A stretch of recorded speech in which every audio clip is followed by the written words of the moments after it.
Hello and welcome to the second programme in our bus business series. This time we're going to take a look at perhaps the most famous bus in the world, London's Routemaster. A bus that, despite it being 50 years since the prototype first appeared, is still serving the streets of the capital. Built by AEC and Park Royal between 1959 and 1968, its days in London may well now be finally coming to an end. With this in mind, we thought it would be the right time to film them in their natural habitat before they disappear altogether. But before we take a look at the Routemaster today, let's go back in time and see how this remarkable vehicle came about.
London has always been a fascinating place when it comes to transport. Back in the 1930s, there were already plenty of buses, but they had to share the streets with two different forms of electric traction. The oldest was the tram. This is one of the survivors, number 1858, dating from 1930. The London tram network had grown very large by the time London Transport was formed in 1933, but the rattle and shriek of the tram car was about to be replaced by a more modern form of vehicle.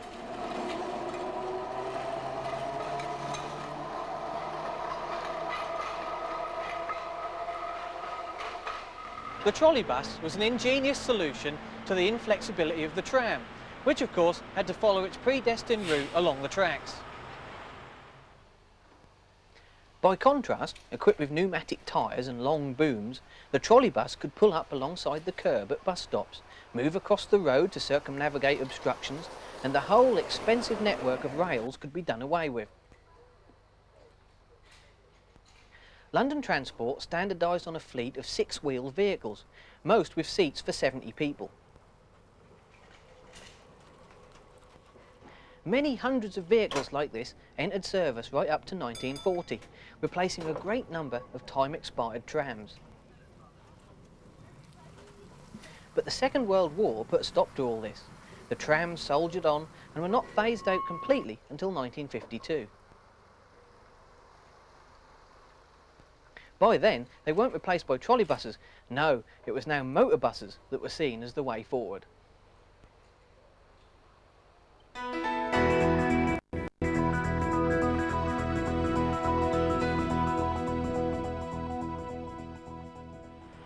The bus was not new to the streets of the capital, of course. Many successful types, such as the LT, the ST and the SDL, had seen Londoners through the dark days of war. In 1939, however, a brand new design of London bus made its first appearance, the RT. Based on the AEC Regent chassis, this bus was nothing short of revolutionary, and 150 of the Series 2 version, that was derived from the prototype, ventured out onto the streets during the early days of war. This preserved example, RT 113, is pictured standing next to the last trolley bus to run in London, number 1521. Both are in wartime livery, complete with white mudguards and blackout covers on the headlamps. After the war, Series 3 RTs were made by the thousand, and it was these that replaced the trams. There is now no doubt what vehicle formed the backbone of London Transport bus services. The red RT became a familiar sight throughout the capital, and as these examples show, the RT was now a piece of London itself. Painted in London country green, they also found themselves serving the outer suburbs as well. Most were bodied by Park Royal, but other bodybuilders also contributed. Craven, Saunders and Wayman producing sizable quantities. the post-war RT fleet eventually reached a total of 4,674 vehicles. From 1948, the AEC RT was joined by a Leyland version, the RTL. This was based on the Lancashire firm's very successful Titan PD2 model.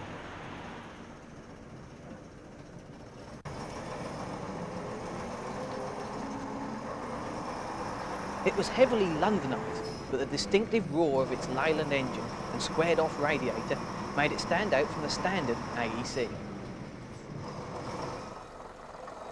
This preserved example carries a Park Royal body built to the standard RT design, although Metro Camel Weyman also bodied some examples.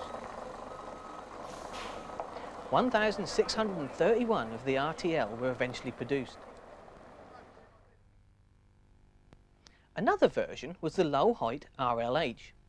Using a standard AEC Regent chassis and Weyman body, these were basically the same as used by many operators outside London, rather than featuring the sophistication of the usual London RT.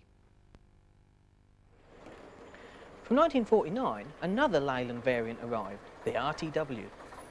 At 8 foot wide, these were 6 inches wider than the normal RT, and it took some persuasion to let the powers that be allow its use in central London.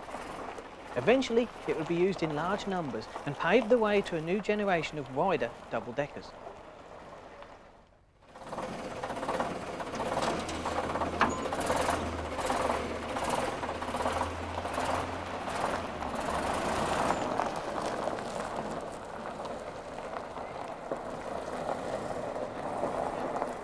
This example is now preserved in Stevenson's livery from Utuxeter, where it worked as that company's number 11.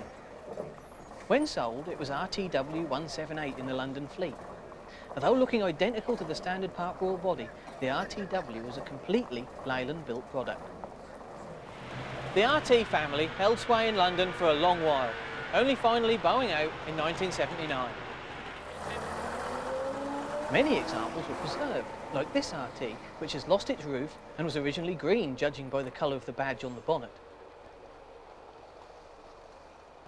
Inevitably, many ended up in the scrapyard, and this story would eventually become that of the Routemaster, but with a bit of a twist.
The new Routemaster first appeared in 1954 and was like no other London bus before it. Originally, the bonnet posed some problems for the designers, and it was chopped and changed several times until the final version appeared.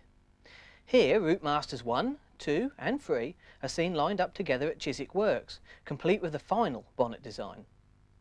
RM3 was unusual in that it featured a Metro Camel Weyman body and a Leyland engine. The shape of the Routemaster was very much designed with the object of fitting as many people as possible into its dimensions. Don't forget, it was this vehicle that had to replace the 70-seat capacity of the trolleybus. The RT only had seats for 56 passengers. The Routemaster would have to do better than this.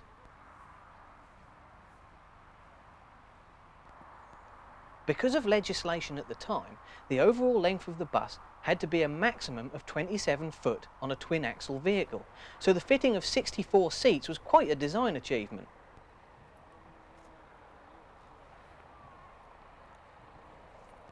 The first production Routemasters hit the road in 1959, with the first initial order being for 850 buses.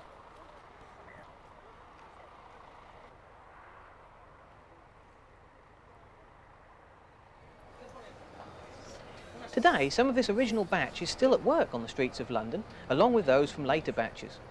Over the years, they have been subjected to many alterations and refurbishments. 20 visited the Suffolk seaside town of Lowestoft between 1984 and 1986, where they were extensively rebuilt at Eastern Coachworks, along with London Transport, Leyland National, Titan and Fleet Line models. But this was nothing compared with future rebuilds that would be much, much more extensive. By the 1980s, the Routemaster fleet was shrinking, especially the standard version, which by now had been joined by the RML, which had a greater seating capacity. Many of the Routemasters, like the RT before it, were sold off and soon found good homes on the second-hand market. Large numbers emigrated north of the border and found themselves in Scotland, wearing much brighter liveries than those they had worn when in London.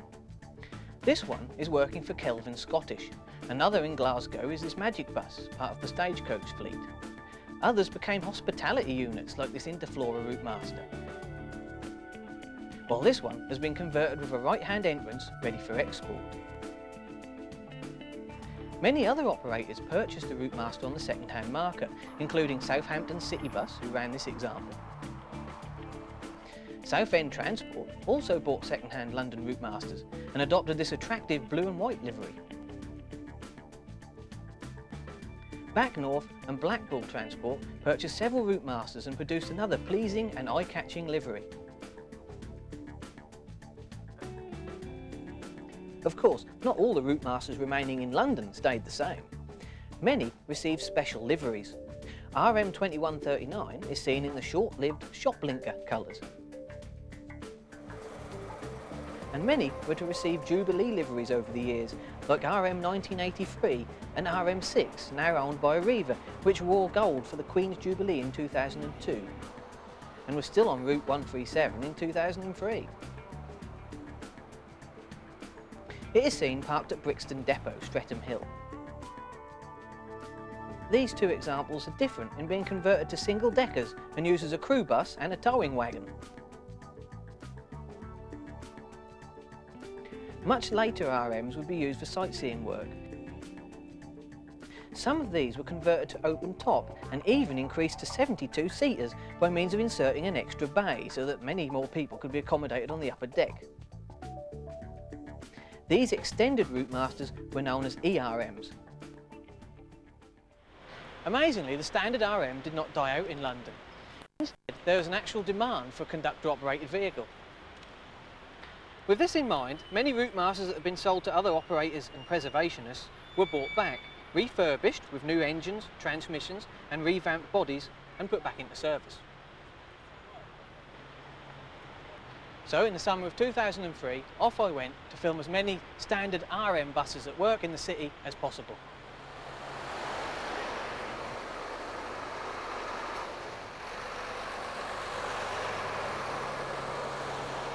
We start at Marble Arch, where Routemasters mix with newer buses.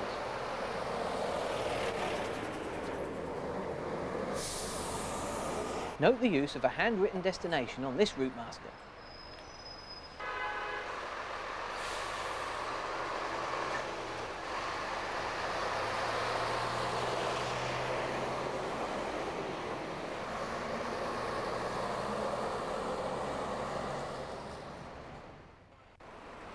Meanwhile, in Clapham, an Arriva Routemaster on the 137 has come to grief with a mechanical failure.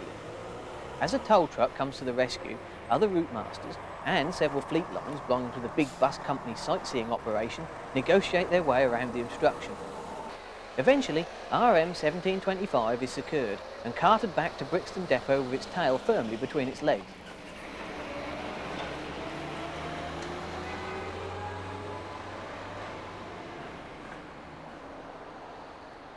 The 137 terminates at Brixton Depot, Streatham Hill, where we meet the 159, also run by Arriva.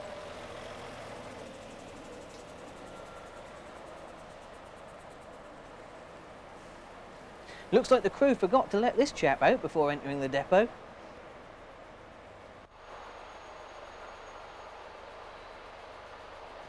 Inside, a Routemaster prepares to leave.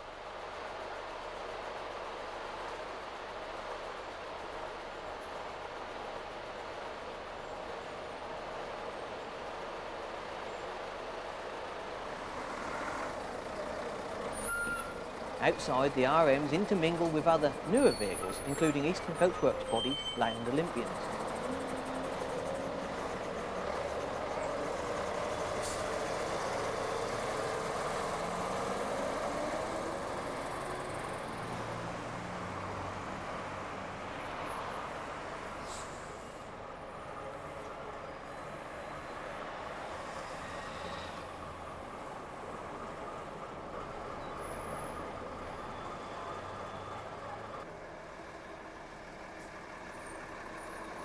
Route 38 from Victoria terminates at Clapton Pond, where several Arriva RMs can be seen waiting their turn at the bus stand before heading back to the city. Passengers are not allowed to board here, they have to wait at the bus stop around the corner. When this was filmed in September 2003, the exceptionally dry summer had taken its toll. The pond was bone dry. Queen's Park forms the terminus of the 36 run by London Central.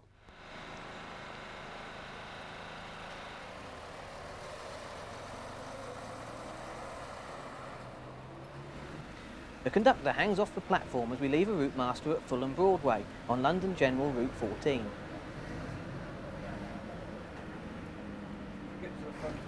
Yeah. Get it Fulham away. Right. Based at Putney Garage, this route had been dominated by RMLs until recently.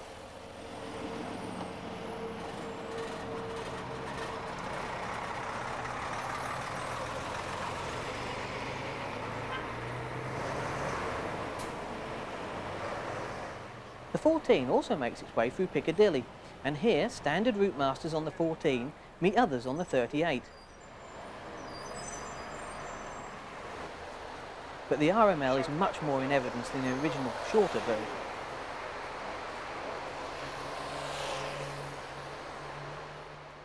Originally, the Routemaster was fitted with the 9.6 litre AEC AV590 engine, derated to 115 horsepower, and AEC D182 electro-pneumatic gearbox with automatic operation of 2nd to 4th gears, complete with manual override.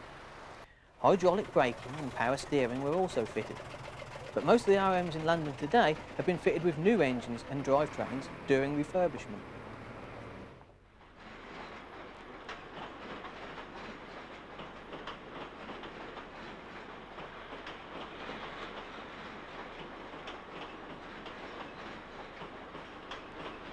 With Big Ben as a backdrop, a Routemaster on the 159 and another on the 12 make their way around Parliament Square as the evening rush hour traffic starts to build.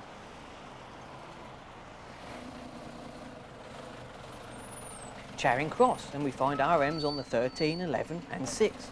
In busy streets such as this, the open rear platform and conductor really shows its worth as passengers board and disembark without the bus having to wait around.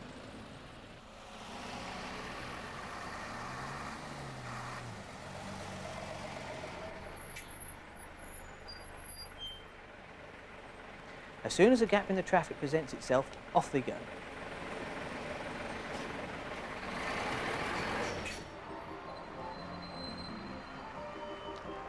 Trafalgar Square makes a brilliant vantage point, as buses of all types speed round in all directions.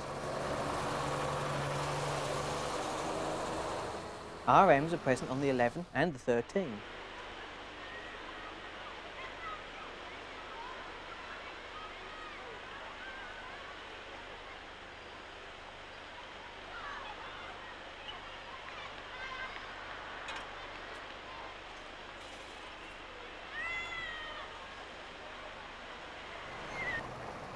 Watch as these two Routemasters power away from the lights.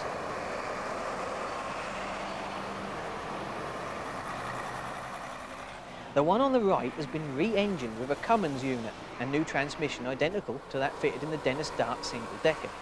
It certainly makes the bus more nimble than its contemporaries.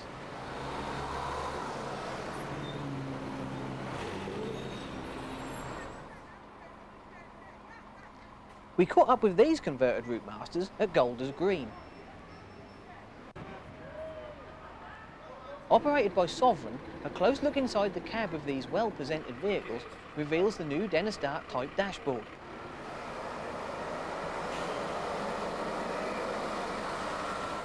Boarding RM 627, we enjoy a sprightly run back towards central London.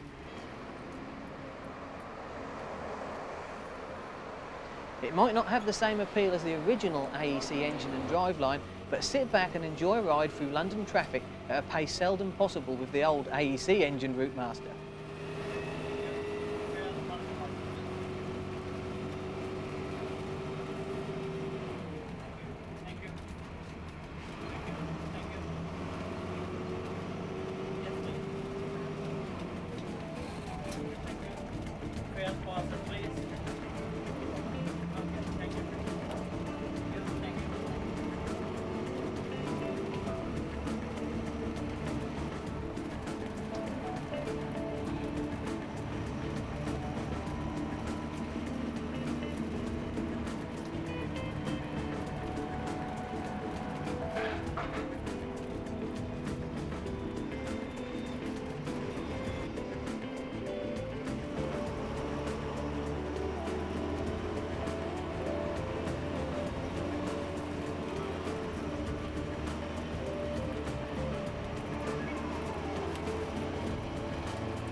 London Transport's Country Department made extensive use of Routemasters, both RM and RML. But they also wanted to use the double-decker as a type of express coach for their Green Line services. So, with this in mind, the fourth Routemaster prototype was fitted out as a coach. It was also unique in having a body built by Eastern Coachworks in Lowestoft and used Leyland running units. Designated CRL4, standing for Coach Routemaster Leyland, this proved to be the most successful of the four prototypes by far and remained in service, albeit with revised front grille and livery as RMC4, long after the other three had been withdrawn. The first production Green Line Routemaster coach became the property of London Transport in June 1962. The designation had now changed to RMC, Routemaster Coach. The new coaches looked very smart in their Lincoln green livery. The AEC AV590 engine was still fitted as standard, the Leyland option not being followed, although 406 standard RMs were fitted with Leyland 0.600 9.8 litre units. A different rear axle ratio on the RMC allowed for a faster road speed. Here, a red example is shown going through its paces on the Chiswick skid pan. Of course, in later years, with the acquisition of London Country by the nationalised National Bus Company, they changed livery to the corporate leaf green. By then, most had been demoted to normal bus duties. Others stayed with London Transport and were repainted red for use in the central area. So time to go out and find some RMC survivors in service in London. Not an easy task with only two left.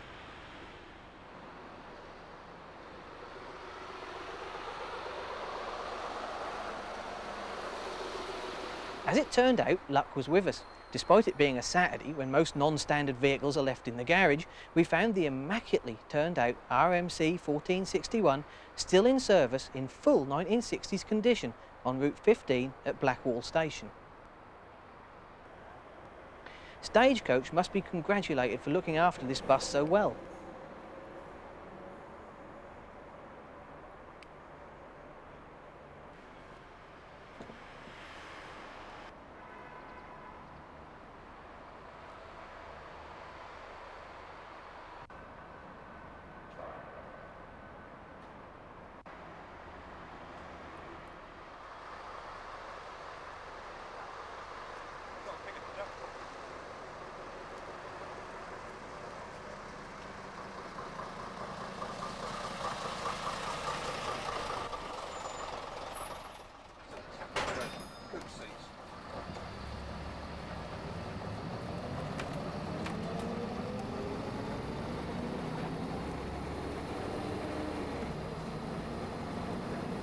A ride on it soon revealed that the engine was still the original AEC AV590 and the gearbox was also original.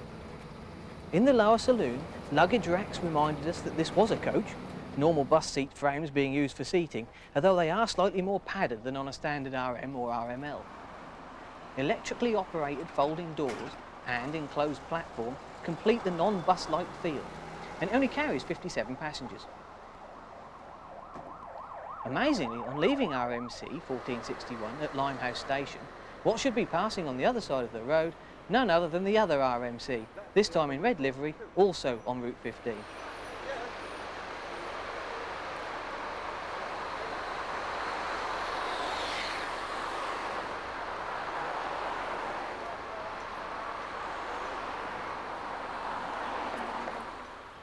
After the success of the RMC and a trial batch of 24 30-foot long RML buses, London Transport introduced the RCL.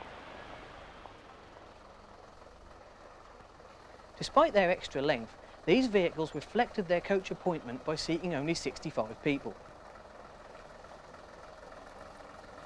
Being bigger and heavier than previous Routemasters, the RCL was powered by the bigger AEC AV690 11.3 litre engine.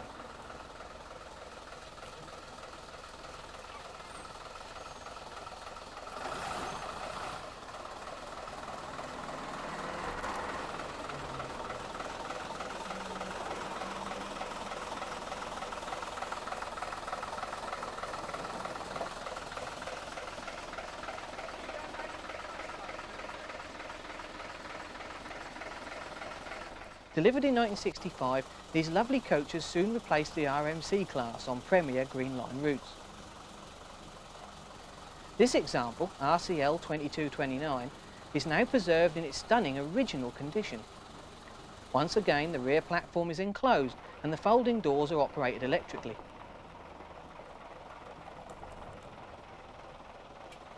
Eventually, even these superb vehicles found themselves demotored to stage carriage work, and then finally other uses.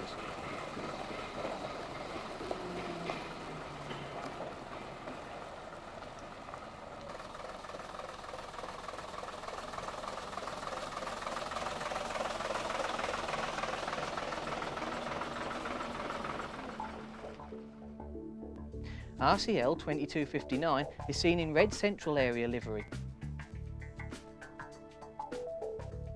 while this RCL was converted to an exhibition bus.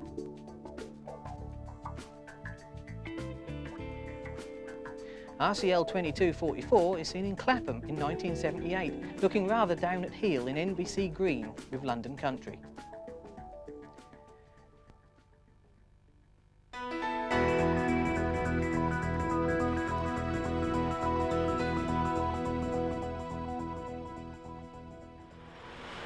British European Airways ran a bus service from London to Heathrow Airport, and when a larger vehicle was required, they turned to the Routemaster. Modified members of London Transport's RF class of single-decker were being used on these services. These were special 1.5 deck coaches based on the AEC Regal 4 underfloor engine chassis. The Routemaster replacements featured a forward entrance and were built to the same length as the standard RM. Entering service in 1966, they pulled special trailers to accommodate passengers' luggage. Later, they appeared in British Airways livery. Designated as the RMA class, RMA1 is seen in red livery at Chiswick after its withdrawal from the airport service. RMA 56 enjoys a second life as transport for the Plumstead Garage Sports Club, while most ended their days as staff buses with the engineering division of London Transport, later Bus Engineering Limited. The story of the RMAs also brings us to the only other user of new Routemasters. Following the use of demonstrator forward entrance Routemaster London Transport RMF 1254, which had been built in 1962, Northern General, based in Gateshead, went on to buy 50 Routemasters, also of forward entrance layout, but to the 30-foot length, seating 72. Fitted with Leyland engines, they were also specified with a 4-speed semi-automatic gearbox, with the first examples entering service in May 1964. Northern General also bought RMF 1254 when its days in London ended. Pictured in service in 1972, the Tynesider was a conversion of a Leyland Titan PD2 to make it suitable for one-person operation and used several Routemaster and Routemaster-like components. Northern General also converted some of their Routemasters to one-person operation. Despite the success with Northern General, no other buyers outside London Transport were ever found for any of the Routemaster variants.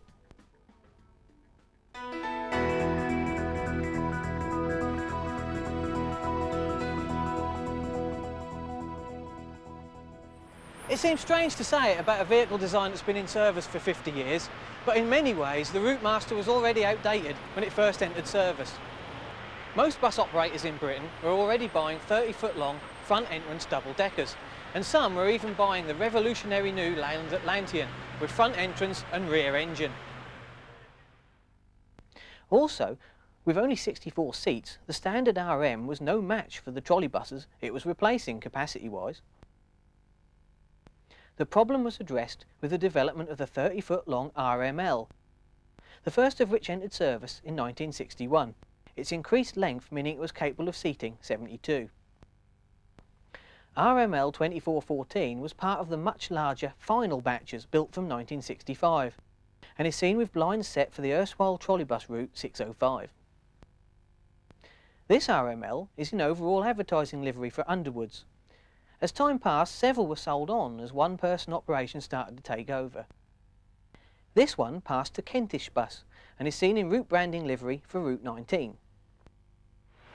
Now the RML proved a much easier beast to catch in service in London because it's been the most common type for many years.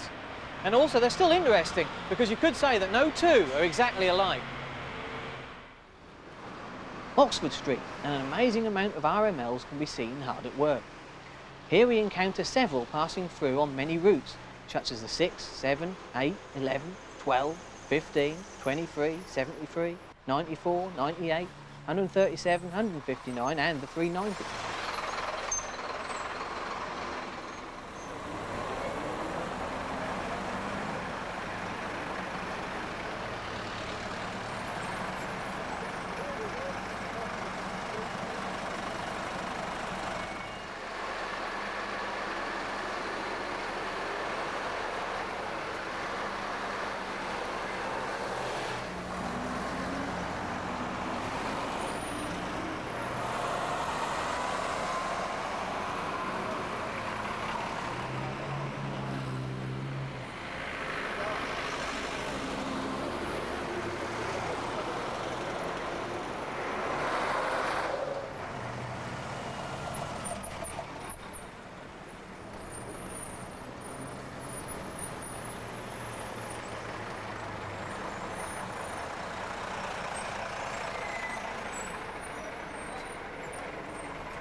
Looking at all these, it is hard to believe that the class will eventually ever disappear from these streets.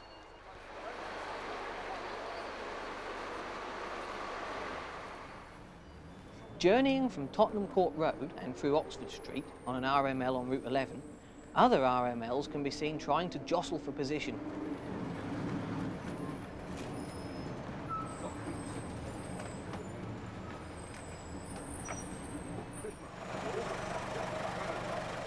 An example is seen with its bonnet slightly ajar, presumably to aid engine cooling in the extremely hot summer of 2003. Sitting downstairs on an RML on Route 15 brings us to Marble Arch.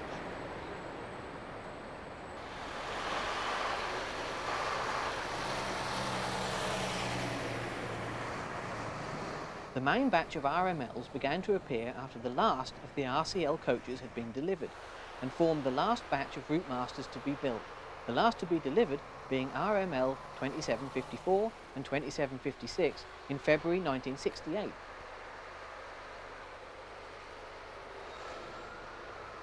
The highest number, however, was RML 2760.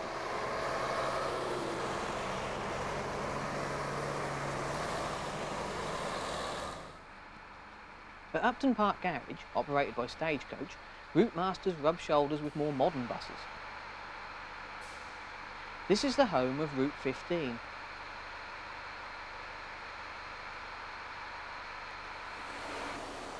And now we follow RMLs at Limehouse Station and Blackwall.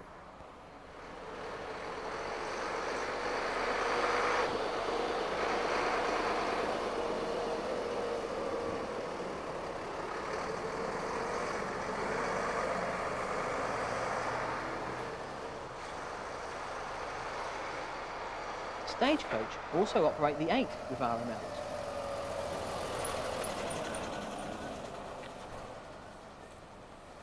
The frontage of Bowl Garage makes an impressive backdrop as the Routemasters leave and enter.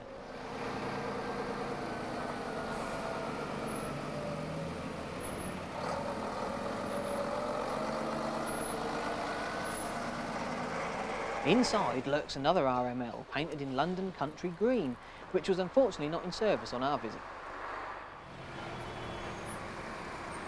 Paddington, and this RML is on Route 7, operated by First Group.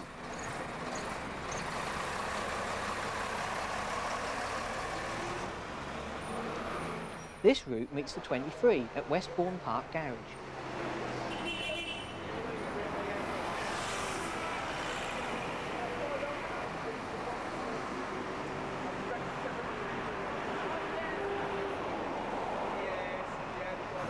With a road forming the roof to the depot, it provides a shady spot for the RMLs to stand under.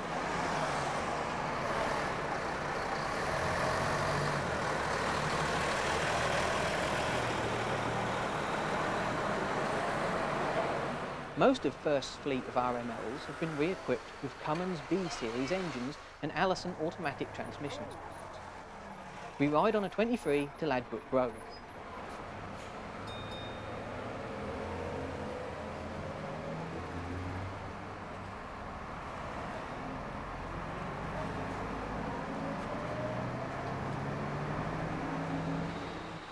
A Metroline RML is seen at Queen's Park on Route 6.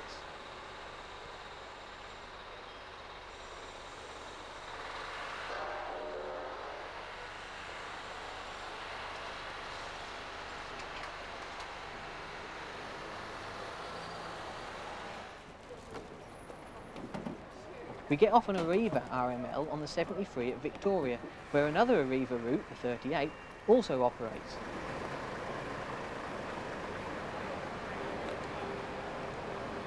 And the Routemasters line up next to the station. Arriva RMLs can also be seen on the 73 in Essex Road, where they join others on the 38 heading to and from Clapton Pond, where they share the stand with RMs. An RML negotiates the parked RMs and leaves on Route 38.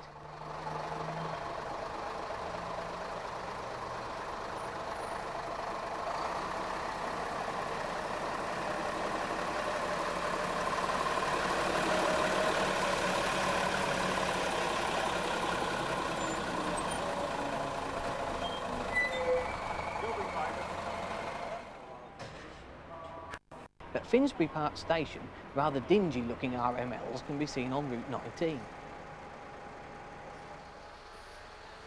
Next, we move to Putney. RMLs are used on the 14 route. London General's Putney Garage is situated in a very residential area.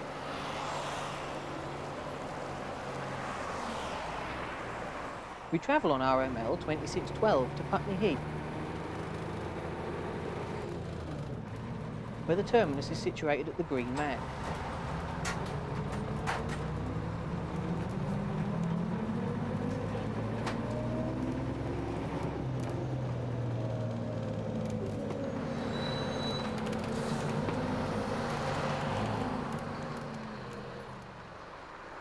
Surprisingly, the RMLs are joined by a newer class of bus, a right-bodied Volvo that must think it's also an RML being on Route 14.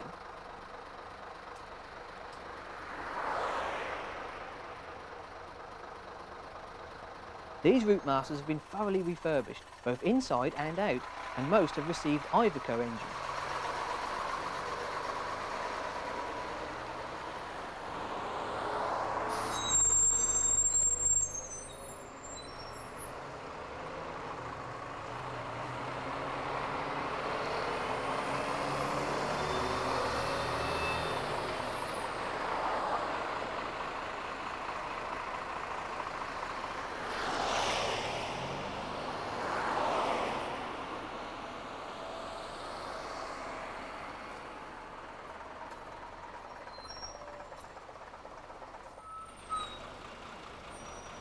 At Fulham Broadway, we encounter a failed RML, also on the 14, while nearby lies the terminus of Route 11, also operated by Iveco-engined London General RMLs.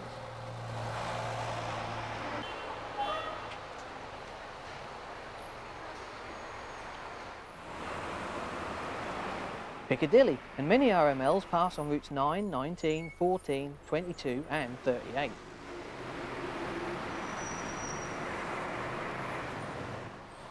Loads of RMLs here in both directions. The longevity of this class of RM has much to do with the major refurbishment that most received in the early 1990s, to see them through to the next century. At that time, there were hardly any of the original shorter RM Routemasters left in service in London, the longer version being more useful due to its increased seating capacity.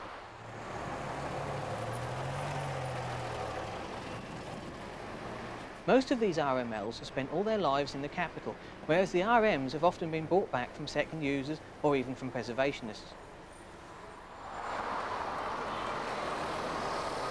London Central's Route 12 passes the Houses of Parliament.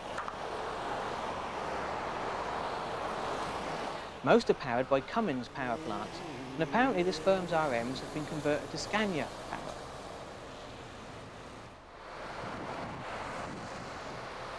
As RMLs pass the War Memorial in Whitehall on the 159,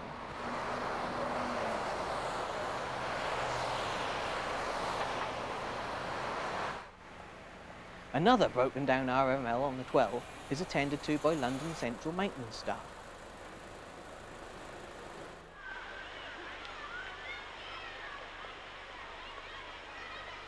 Once again, Trafalgar Square provides a brilliant site for Routemaster hunting, as they and many other types and vintage of bus pass by.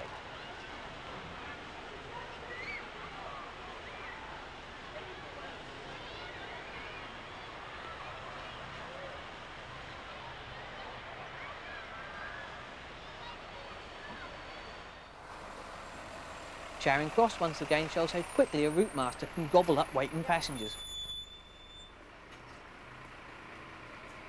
With the type under threat due mainly to health and safety concerns, this scene will soon become a thing of the past. It is not the Routemaster's design or reliability that is killing off London's legendary double-decker, but a concern for disabled passengers' access and the ever-increasing legal costs of people falling off its rear platform and then looking for compensation. It is these factors that will see its eventual demise.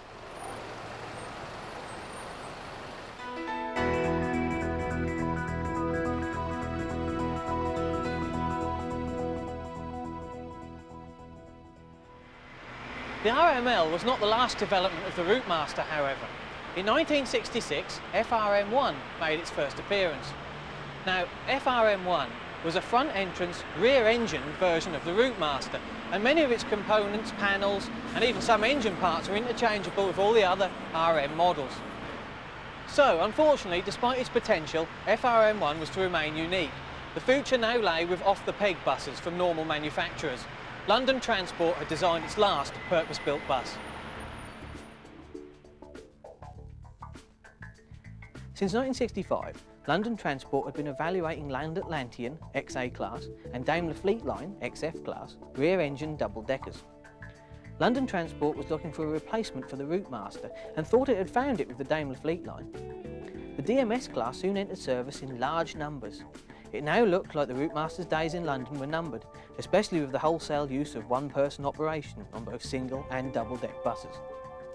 But the Fleet Line proved not to be as reliable as hoped, and in the end the Routemaster outlived it by some substantial margin. Next came the sophisticated Leyland Titan. Like the Routemaster, this was a sophisticated bus for its time, and, like the subject of our story, it too found few buyers outside of London. It was outlived by the Routemaster. MCW's Metrobus entered service in large numbers around the same time as the Titan.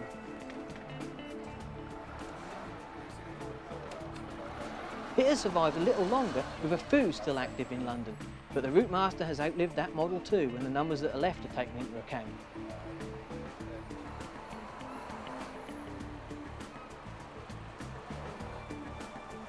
The next generation was the Land Olympian, several of which are still in service, especially a large batch of Eastern Coachworks bodied examples from the mid-1980s. But these are dwindling in numbers, and maybe, just maybe, the Routemaster will outlive those as well. On the streets of the capital today, there are many different types of exotic, modern-looking buses taking the place of the old Routemaster, such as the low-floor Demise, Volvo and DAF double-deckers,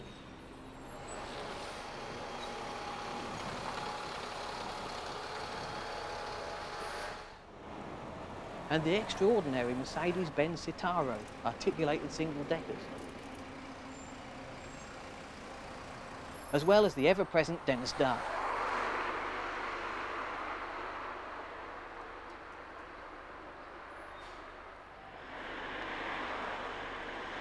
Amazingly, the Routemaster, with its front engine, half cab and rear platform, still doesn't look out of place, even after 50 years on the streets. So there we have it, the story of the Routemaster, a remarkable bus that was built and designed to last, although no one in the 1960s could possibly have dreamt that it would still be in service in the City of London in the 21st century.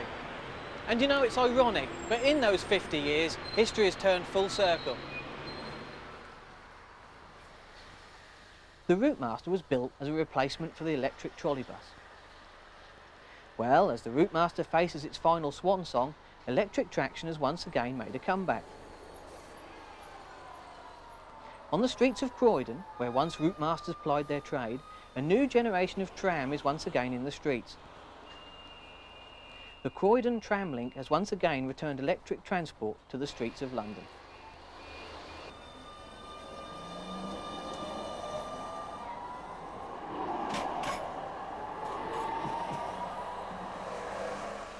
Well, I hope you've enjoyed our look at the legendary Routemaster. To finish with, we're going to take another ride on Green Line RMC 1461 on Route 15 and perhaps relive some of the glory days of this most long-lived of bus types. So until next time, goodbye.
and welcome to a new series of programmes on buses.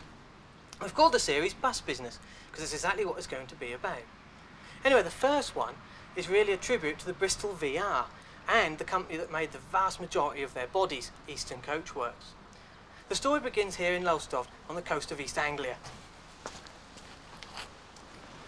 A strange place to start, you might think, but this is where thousands of VR chassis were bodied, and therefore Lowestoft and the VR has a very close association.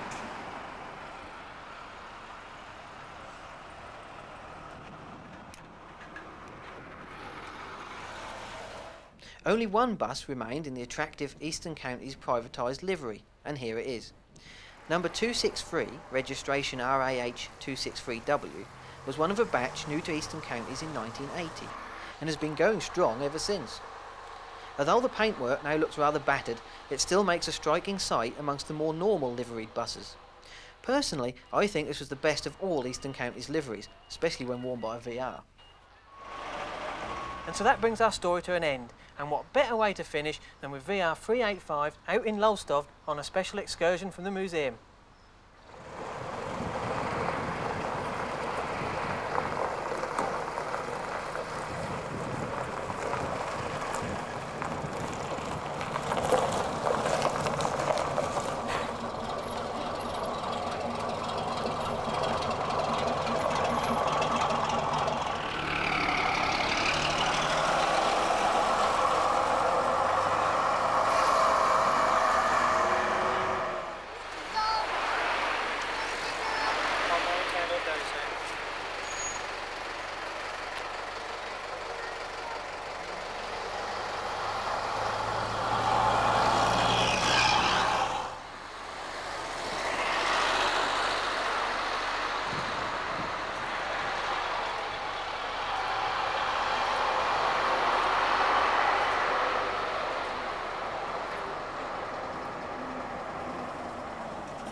This is now the last working VR in the town, the last of over 4,000 built there from 1966 to 1981.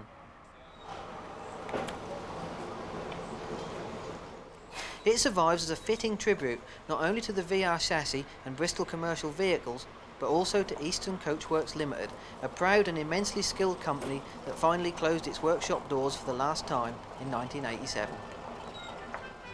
Well, I hope you've enjoyed our look at the last Lowestoft VRs and the important part that Eastern Coachworks played in their history. Watch out for more bus business programmes in the future, but for now, goodbye.